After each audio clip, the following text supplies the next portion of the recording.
Anybody want to hear well done? Sweet. That is sweet. That's what we're going to talk about this morning. God gave a covenant to us. And in the gospel, when we think about the gospel, we need to think about the covenant God made. In a covenant, God made some promises. And those promises are what we sang about this morning. That one day when we come before His throne, we want to hear those words that He's promised to give us, well done. What a beautiful, beautiful thought that the Lord has provided for us. Last week we introduced chapter 29 and chapter 30 of Deuteronomy. It is a special couple of chapters for a number of reasons. In the book of Romans, in Romans chapter 10, when the Apostle Paul talked about righteousness based on the law, he quoted Deuteronomy 27 and verse 26. And in that passage, the very last of all of a number of curses was the words, "Cursed is anyone who does not fulfill the words of this law by doing them. And all the people shall say, Amen." And Paul quotes that text in Romans 10 to describe what it means to try to be saved or to find righteousness based on the law. The interesting thing is the very next couple of verses, Paul then quoted Deuteronomy 30 to describe what it meant to be counted righteous by God on the basis of faith. Moses was in the middle of one sermon, and in that one sermon, within just a short distance, Paul says that Moses described what it meant to have righteousness based on the law, and what it meant was, if you do not do all things according to the book of the law, you shall say you are cursed. But then Moses turns around, and there is a turning point in chapter 29 at verse 1. I'd like you to notice these words as a reminder. And for those of you who were not here at that time, these are the words of the covenant the Lord commanded Moses to make with the people of Israel in the land of Moab. And you notice these words, besides the covenant that He had made with them at Horeb. A turning point here from the previous two chapters in which God said, you are cursed if you do not do all things written in the book of the law. And then this turning point where He says, God now made an additional covenant. He made a covenant that is besides the covenant He made when they were at Horeb. You remember, Paul refers to the covenant at Horeb as a ministry of death in 2 Corinthians 3. He mentions it as something that brings on a curse in Galatians 3 and verses 10 and following. And so it is just interesting that the same Moses who spoke of the curse of the law turned around and gave hope to Israel by emphasizing to them that they can be saved even though they have been cursed. That's interesting. But in so doing, what the Lord's doing in these two chapters is informing Israel of something they couldn't have completely grasped, because it would be fulfilled only in Christ. We have the advantage, knowing that Paul quoted these texts, and knowing that any time a New Testament writer quotes a text, even a small words, we need to see the whole context. Deuteronomy 29 and 30 are a beautiful passage informing us of our covenant through Jesus Christ with God. And there, we noted last week, a number of the text here in chapter 29 and 30 indicate something that only could have happened in the days of the Messiah, and Paul proves that in Romans chapter 10. So I want to complete the lesson this week. Last week we noted specifically that there are 10 times in these two chapters where the Lord refers to our heart. Israel, in chapter 29, verse 4, God complains about Israel and says, you do not yet have a heart to love me and serve me as you should. I have not given you that heart. It's not that God was holding out. It was that they were not receptive, and you have not received it. But God would do some things later that would cause them hopefully to bring about a heart for Him. Embedded in this covenant is a heart for God, and that was a really critical point.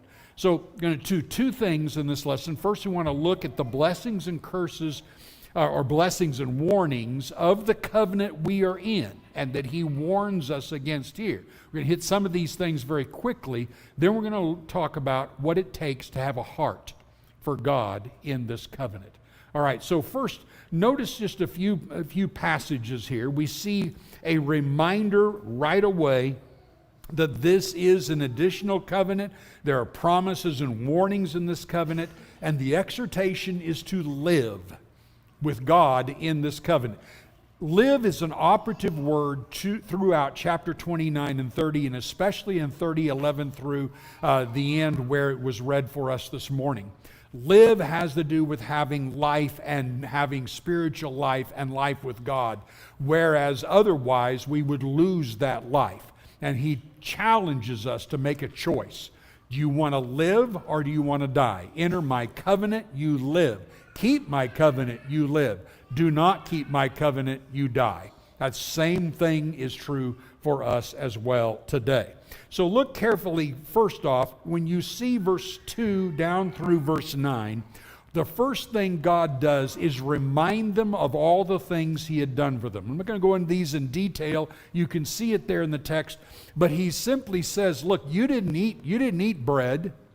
You didn't drink your wine as usual. You did not do all the things that you would normally do. You were in a wilderness that had none of those things, and I took care of you. Your shoes didn't wear out. Your clothes didn't wear out. 40 solid years. I took care of you in a different way than you would ever live in any other place. And therefore, verse 9, keep the words of this covenant and do them that you may prosper in all that you do. This was just a taste of what I can do for you. If you keep the words of the covenant, I will continue to prosper you. This is the beauty of God's covenant. He is laying it before Israel. I am there for you, but let's keep the covenant. I keep my side, you're going to keep your side, and everything is going to be fantastic. Notice a few things, though, that we also see in this covenant. Down in verse 12, let's read 11 and 12. He says, your little ones, your wives, and your sojourner who is in the camp, from the one who chops wood to the one who draws water, in other words, no matter who you are, so that you may enter into the sworn covenant of the Lord your God, which the Lord your God is making with you today. I think it's interesting that He mentions that you have entered into a sworn covenant. That should remind us of ways that we have entered into sworn covenants. If you are married, you went into a sworn covenant. You stood before God and before witnesses, and you made a promise. When we were baptized into Christ, that is a moment in which we made a sworn covenant with the Lord. So much so that the Apostle Paul in Romans 6 and verse 3 and 4 says, when we were baptized into Christ, we were baptized into His death. We touched blood with Him. We touched blood. We entered into a covenant the same as Israel did when they were splattered with blood of animals in the Old Testament. The idea being, if I don't keep this covenant, may I die like this animal. And here is the Lord making a covenant, though, through His Son. We made a sworn covenant. When whoever baptized you said, do you believe with all your heart that Jesus Christ is the Son of God? It was not just a statement of, yeah, I admit that there's a Jesus and admit that Jesus is the Son of God. It is a confession of loyalty and allegiance to Him. And it's very important that we keep those things in mind. Our loyalty and allegiance is greater even than it would be in one of our marriages, even though marriage is the symbol we have here on earth of our loyalty to the Lord. That parallel with married couples. Sometimes I have married couples come to me and I have to keep a straight face because they say, well, it's just not working out and we're just thoroughly thinking about divorce. And I have to say, do you realize what you're about to do? You made a sworn covenant. Would you like me to read to you what God does to people who break a covenant? It's not a pretty picture. And there's plenty of passages on it. We need to remember we have even a greater person that we have made a covenant with our Lord, and we are sworn then to that loyalty and allegiance with Him. Notice further in verse 13 and in verse chapter 29. He says that He may establish you today, and then He gives a number of blessings in the covenant. What a great thing. As His people, He will establish you today as His people, that He may be your God, as He promised you, and as He swore to your fathers, to Abraham, to Isaac, and Jacob. So the great blessings of this, first, we are now counted as His people. You know, we say that, okay, casually. No, this is the idea then of we have somebody there for us. We have a God who protects us. It's unlike the idols. You know why people got idols? They got idols because they thought the idols would enrich them, prosper them, and protect them against battle. And when battle came, they threw the idols away because they didn't do any good. We have a God who is with us, and His presence is with us at all times. Secondly, since He is our God, He's a living God. He's faithful to us at all times. And thirdly, we have all the promises promised to Abraham that reverse all the curses, whether it be death or the idea of losing life. Any of those things that we could talk about, of course, are the blessings of God. So entering the covenant gives us this. Not being in the covenant or violating the covenant means we don't get these things. This is embedded in the covenant. This is pretty simple, isn't it?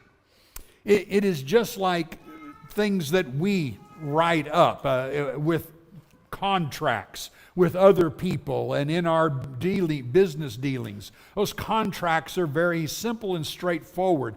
Do this, great, contract fulfilled. Don't do this, contract not fulfilled. And this is the way the Lord is treating this. But He's made a promise that you can do this. And that's what we want to continue to see. 29 verse 17, now He gives a warning here.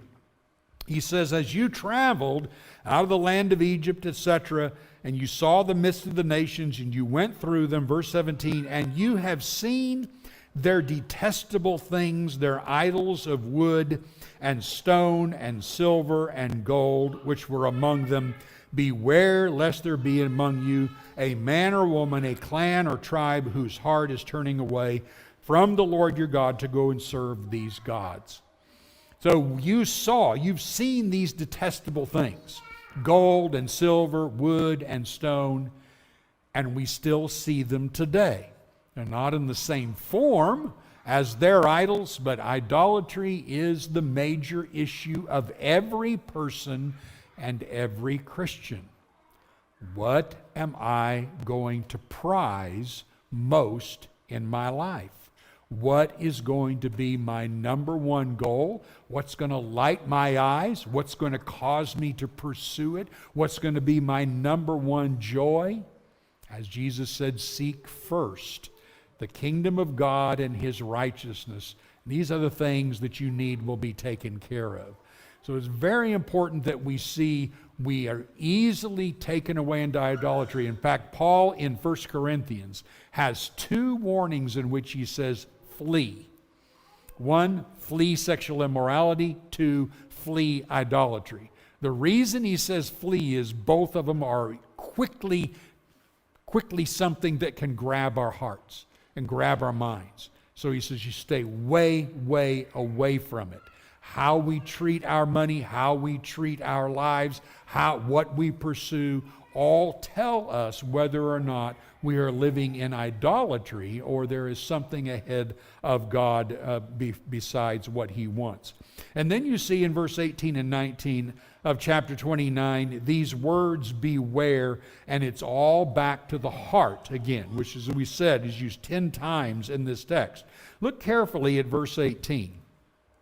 Whose heart is turning away today from the Lord our God to go and serve the gods of the nations.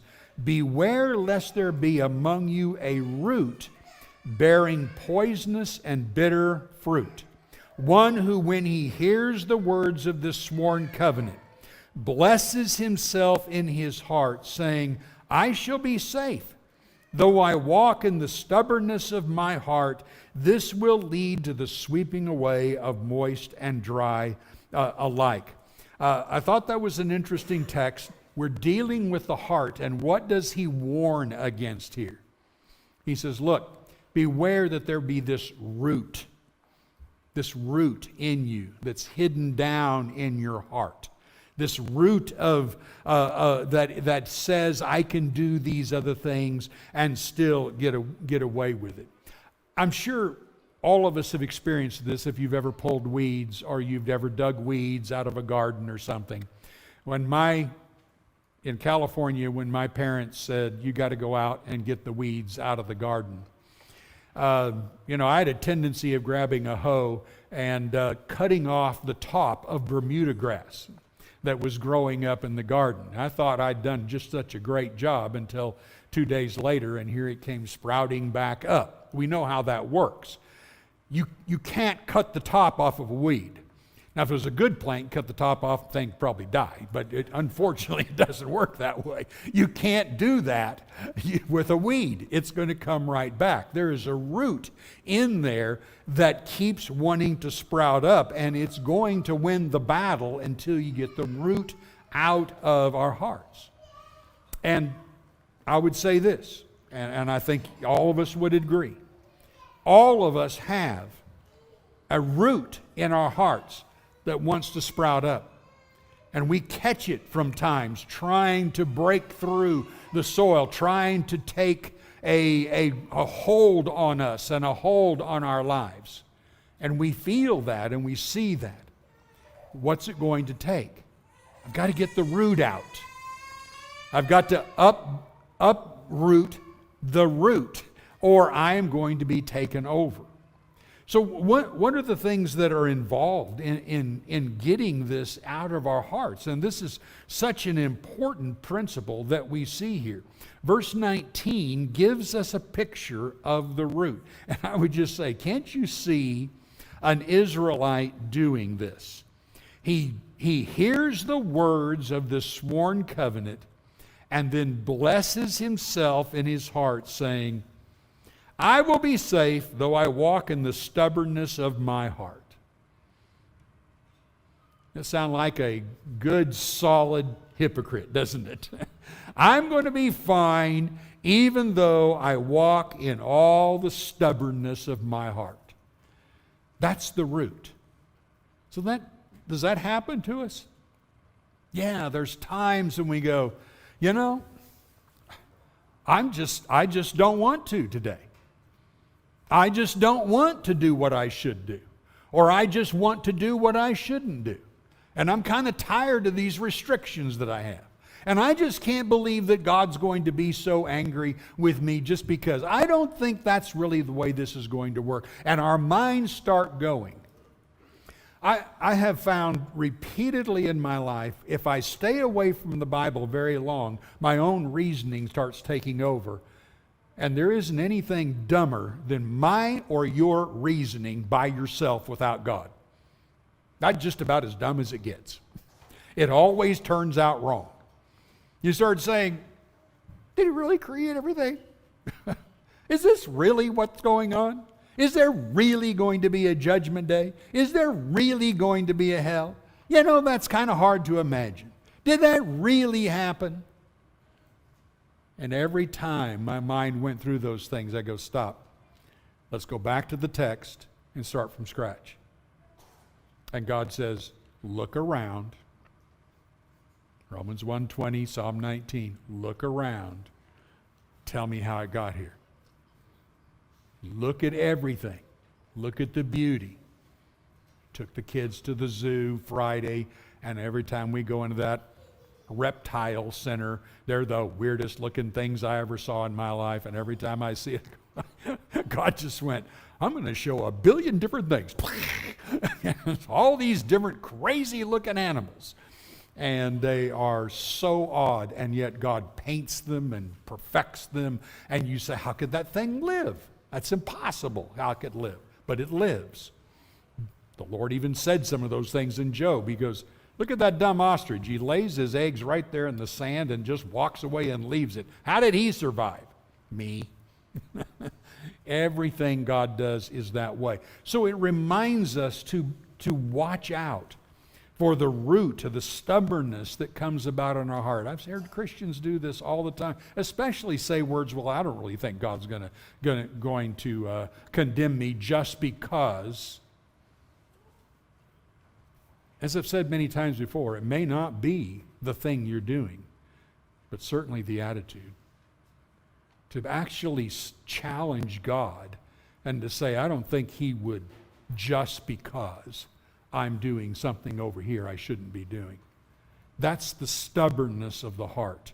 And that's exactly what he says. Look at what he says will happen. Verse 20, the Lord will not be willing to forgive him, but rather the anger of the Lord, watch these words, anger of the Lord, his jealousy will smoke against that man, and the curses written in this book will settle upon him, and the Lord will blot out his name from under heaven. And the Lord will single him out from all the tribes of Israel for calamity in accordance with all the curses of the covenant written in this book of the law. And he even goes on to say, in the next generation, your children who rise up after you and the foreigner who comes from a far land will say when they see these afflictions of that land and the sicknesses with which the Lord has made it sick, the whole land burned with brimstone and salt, nothing sown, nothing growing, where no plant can sprout, an overthrow like the Sodom and Gomorrah, Admah and Zeboam, which the Lord overthrew in the anger and his wrath, and all the nations will say, why did the Lord do this?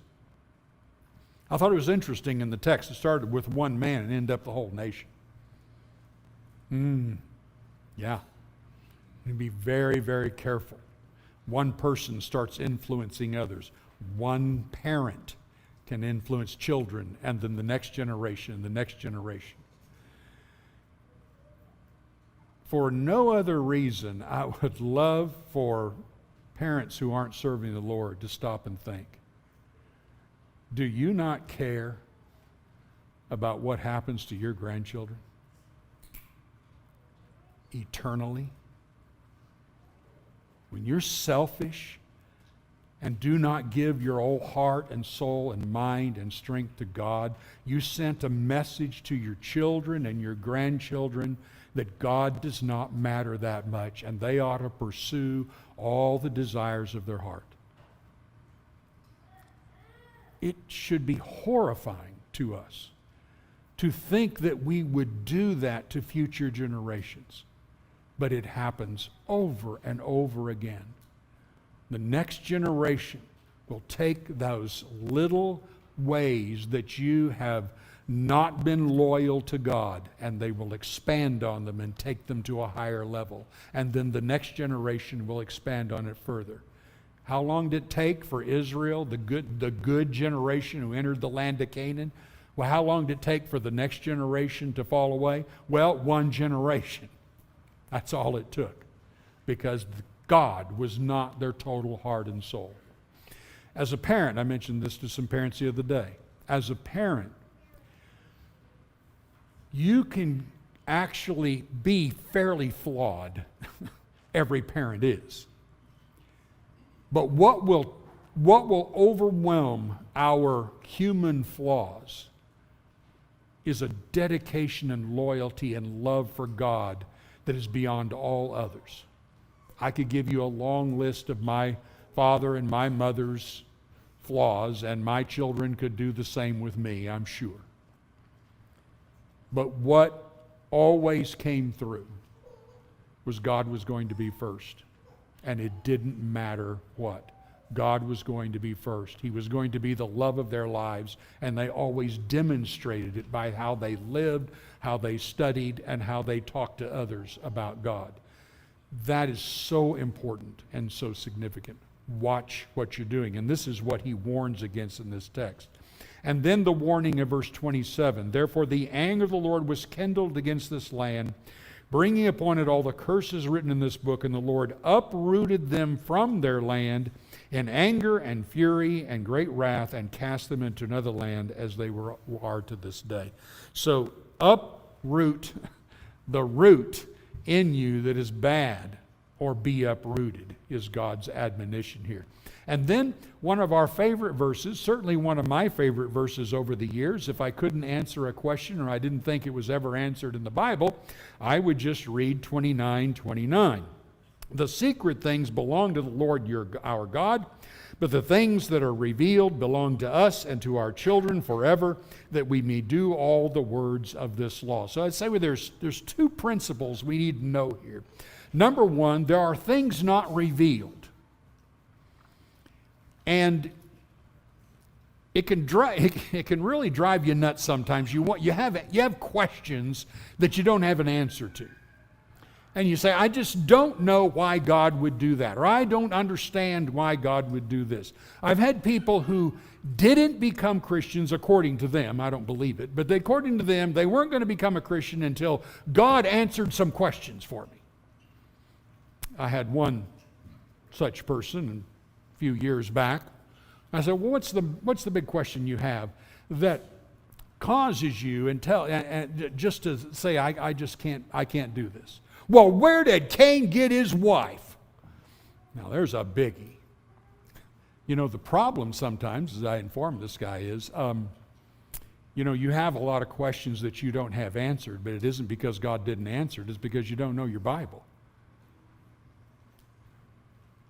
Don't sit there and act like you're pursuing God, but He's just not giving you enough when you don't study. You got to do something about that. It's there. It is revealed. You're just not aware of it. Well, why did He have Israel kill all those Canaanites? There's an answer for that.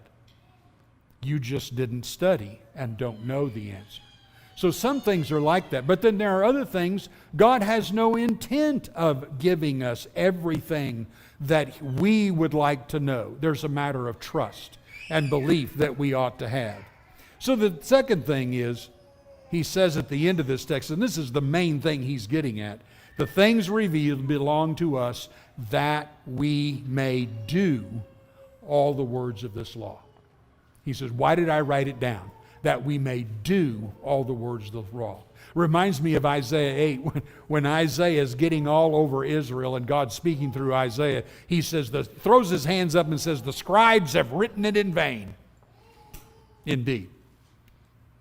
Bibles all over this country collecting dust.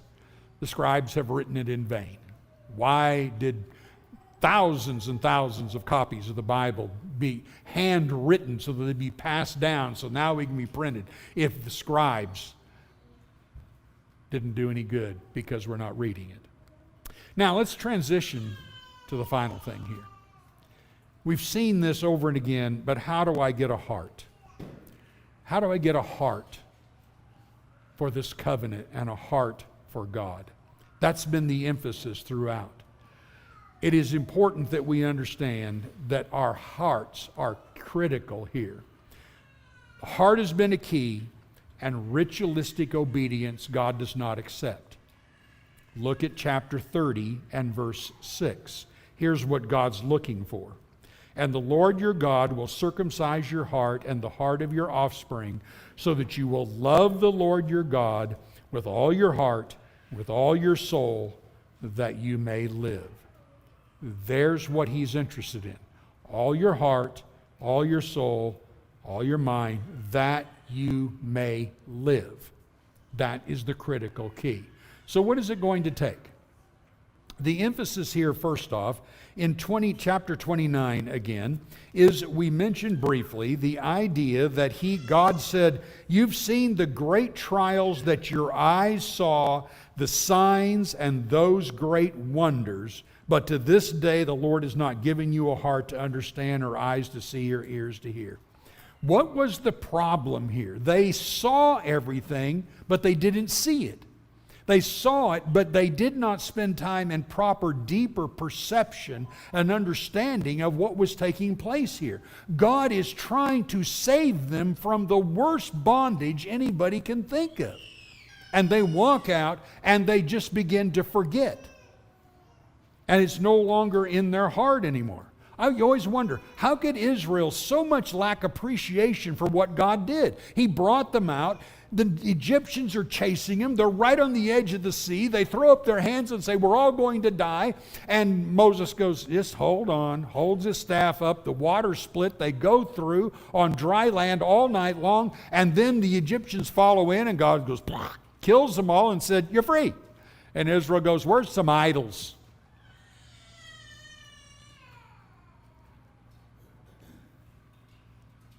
How quickly they forgot. I mean, literally, how quickly they forgot. It took no time to get to Mount Horeb, and they're already building an idol. And we say that's just absolutely crazy.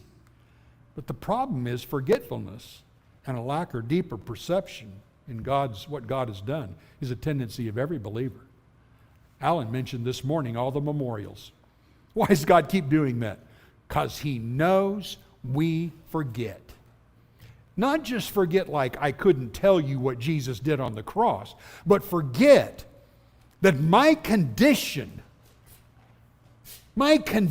is eternal condemnation with what He did.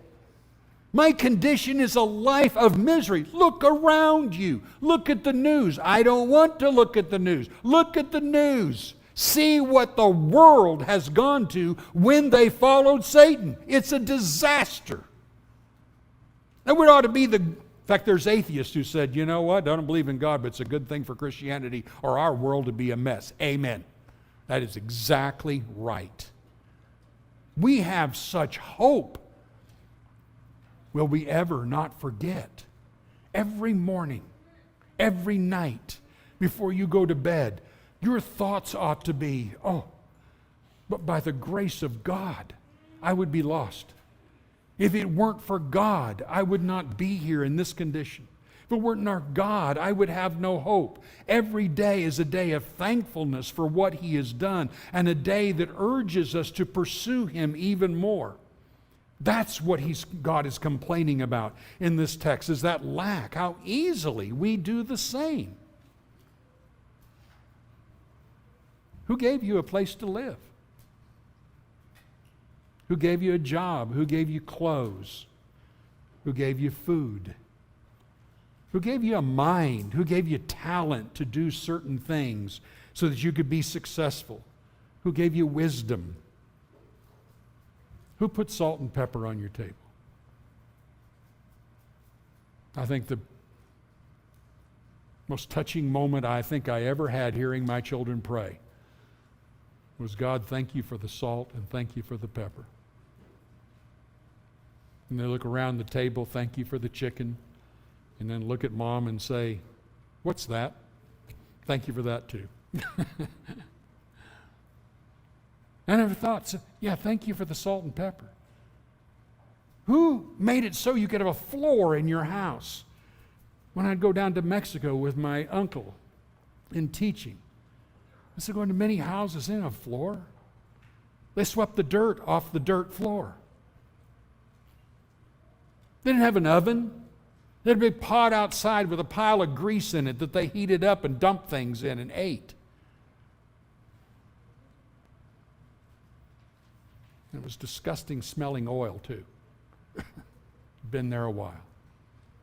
Who gave us these things? It is God that gave us. Who gave us a bed to sleep in? Who gave us a bathroom? You visit Washington site, and bathrooms. Slaves went in the morning and picked up pots that had been used and took them out. And of course, the average person did it themselves. Who gave us that? James said, every good gift and every perfect gift is from above. We cannot forget not just a physical blessing, but the greatest of all blessings, our life and our salvation. I'd like you to show you one gift. There are so many, but it's so easily to be an unappreciated gift. In Ephesians chapter 2, Paul tries to emphasize this to us. chapter 2, verse 1, and you were dead in the trespasses and your trespasses and sins. You were dead. So I was walking around. You were dead. Stick a fork in you. You're done. Your eternity is gone. You are dead. Secondly, you followed the course of this world. Verse 2, in which you once walked, following the course of this world. You followed the prince of the power of the air. You ever been a Satan worshiper? Well, no. Yeah. You didn't know it. You didn't intentionally think you were worshiping Satan. But we were serving and worshiping the prince of the power of the air. We were doing everything he desired. And then he said, you are carrying out the passions of your flesh, the desires of the body and the mind. You are by nature children of wrath, like the rest of mankind. We were children of wrath. Romans 2, Paul said that God is storing up a house, a whole building full of wrath, ready to pour out on those who disobeyed him. I remember being in that condition.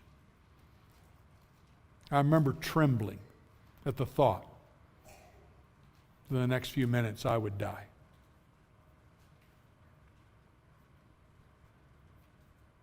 And then the beautiful words, but God, being rich in mercy because of the great love with which he loved us, even when we were dead in our trespasses, made us alive together with Christ. By grace you were saved. Can we appreciate that?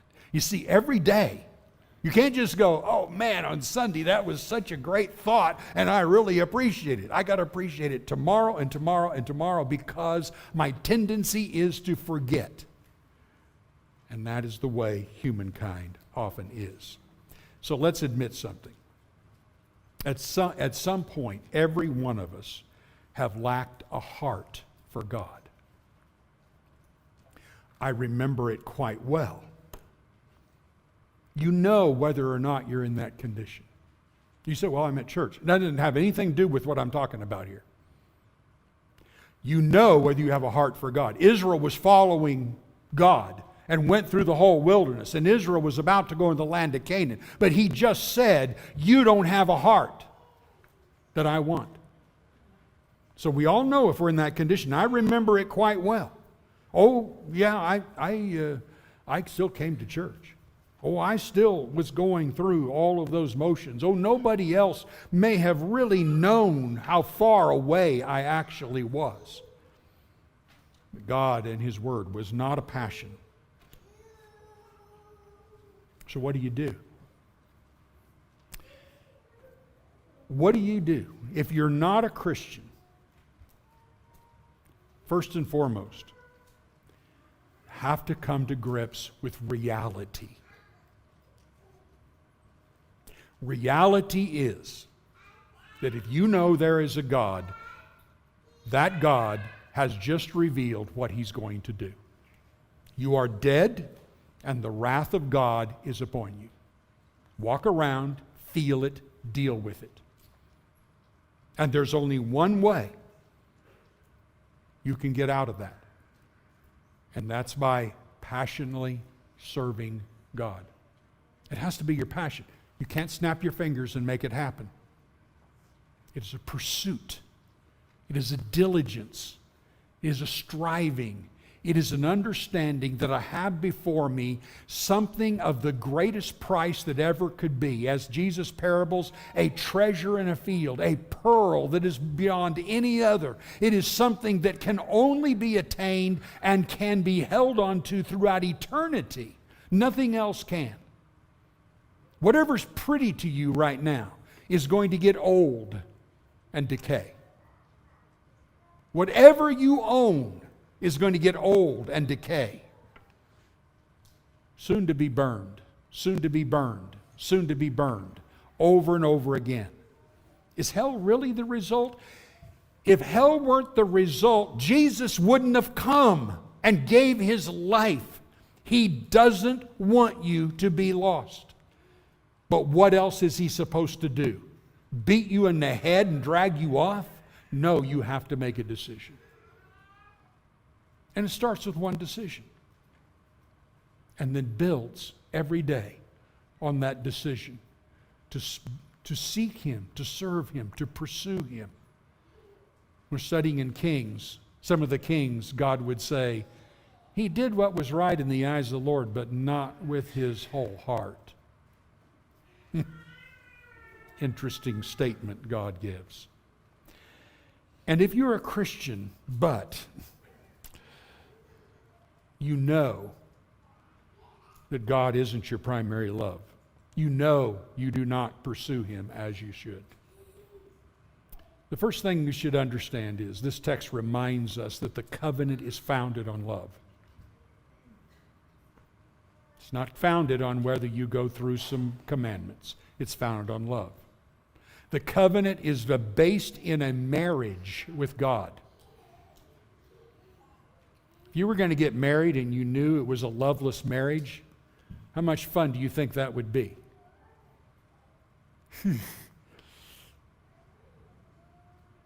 That's the way God feels about it. He's not looking for a loveless marriage. He's looking for a marriage where his people treat him as the true husband he is.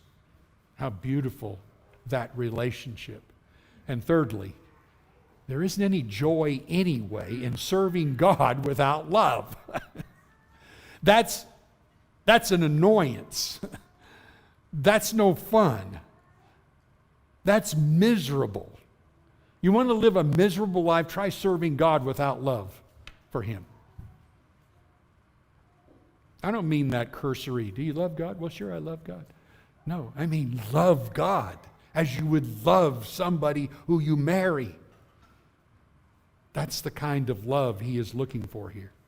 That's what it takes. So, since this is the situation, as I said, you can't snap your fingers and make this go away. What's going to happen is you have to seek. You have to pursue. You have to pray for him to help you. You have to do things that will cause you to fall in love with him. Said this many years ago. Adam repeated this recently. Said this many years ago. Your response is, but I don't feel in love. Okay? God knows that. How about this? I don't feel like taking a bath. You ever heard a 7-year-old say that? So what do? We go, well, okay, if you don't feel like it, you can be a filthy dirtbag. No, we don't. Get in the tub, kid. And you clean them. And you make them. And you over and over again make them. And pretty soon, when they're 13 years old, you can't get them out of there. Because they got to take a shower and stand in there 30 minutes. Man, I told Teresa the other day, I said, those 2 kids have been up there showering for 20 minutes. We're going to have a water bill out. Well, at least they got it. Had a guy down the street I was talking to, and he says, I'm not going to church. My parents made me. And I'm never going to go again because they made me. Oh, really? Did they ever make you take a bath? That kind of got him. Act yourself into a new way of feeling. There's lots of things you don't feel like doing. But what do? We start doing, and this is all in Romans 12, first 4 verses. You start doing what you ought to do, and then the love will follow. Start pursuing, start seeking, start knowing. Find out about him. God is a sure thing. Jesus is a sure thing. When you know him and you pursue him, he's the most lovable thing you would ever have on the face of the earth. Nothing is more lovable than our Lord. He's made it so. And he created us so that we would and could love him. That's what has to happen. Final text was read by us this morning. You can do it. And that's what Paul wrote, and that's what the writer here says. The word is near you, in your heart and in your mouth, so that you can do it. See, I have set before you today life and good, death and evil. Choose. Embedded in the gospel is a marriage covenant. It is a covenant in which our hearts are circumcised and that we love God with all our heart and all our soul and will be careful to obey Him. The Hebrew writers describe the covenant this way, quoting Jeremiah. For this is the covenant that I will make with the house of Israel after those days, declares the Lord. I'll put my laws into their minds and write them on their hearts, and I'll be their God, and they should be my people. God's laws written in your heart and mind. You do them because it becomes automatic, because it is the great God you want to serve and please. Just as you would do a wife or a husband, you do the things you do for them because you love them. It is an automatic response.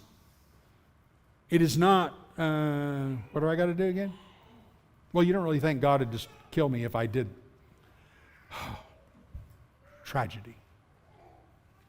That's the covenant. That's the gospel message. It starts with that. If we can help you in any way, please. Love to help you to get to the point where you love and pursue God, that you thirst for Him, that you desire Him. Because the gospel is a pursuit for glory. And God's glory is there for your asking and your waiting. Talk to us about it. If you know you need to be baptized into Christ and start your journey with the Lord, you can let that be known this morning. Please do so. While together we stand and while we sing.